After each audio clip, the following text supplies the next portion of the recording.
Well, the assassination of Charlie Kirk at an American university, another hammer blow against democracy and free speech, not just in America, but across the world.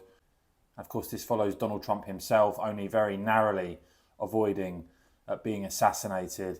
Charlie Kirk killed at an American university shortly after having visited the UK and compared and contrasted the views of well-heeled students at Oxford and Cambridge University with the working class people of this country. And Charlie Kirk wrote there for the Spectator, the people of this country are ready to smash the British party system to bits and elect a reform Prime Minister.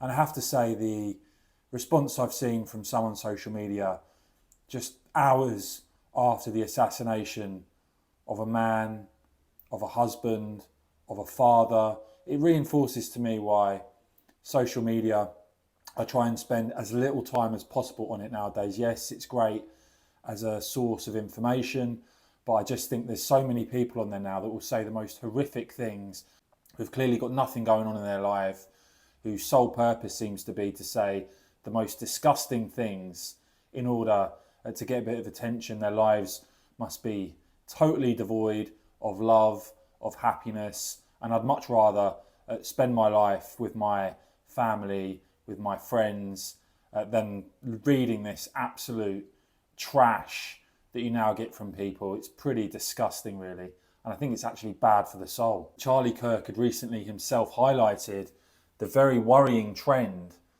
of liberals, and of course there are extremists on both sides, but the very worrying trend of the percentage of liberals who would say in America, for instance, that there was some justification for killing Trump or killing Elon Musk.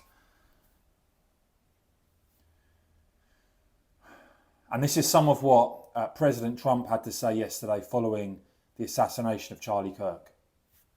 This is a dark moment for America. Charlie Kirk traveled the nation, joyfully engaging with everyone interested in good faith debate. His mission was to bring young people into the political process, which he did better than anybody ever, to share his love of country and to spread the simple words of common sense. On campuses nationwide, he championed his ideas with courage, logic, humor, and grace. It's a long past time for all Americans and the media to confront the fact that violence and murder are the tragic consequence of demonizing those with whom you disagree day after day, year after year, in the most hateful and despicable way possible.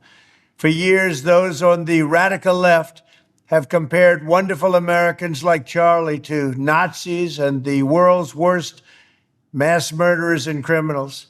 This kind of rhetoric is directly responsible for the terrorism that we're seeing in our country today, and it must stop right now.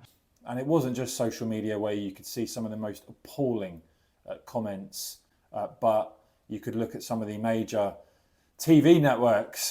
This is one such example of what I think is a pretty disgusting intervention. But following up on what was just said, he's been one of the most divisive, especially divisive younger figures in this, who is constantly sort of pushing this sort of hate speech or sort of aimed at certain groups. And I always go back to hateful thoughts lead to hateful words, which then lead to hateful actions. So look, a very worrying blow again against democracy, against free speech. Rest in peace, Charlie Kirk. Hello, everybody. It's great to be here tonight. Thank you to the Oxford Union for inviting me.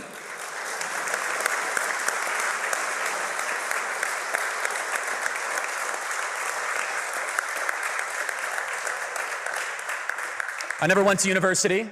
I take that as a great compliment.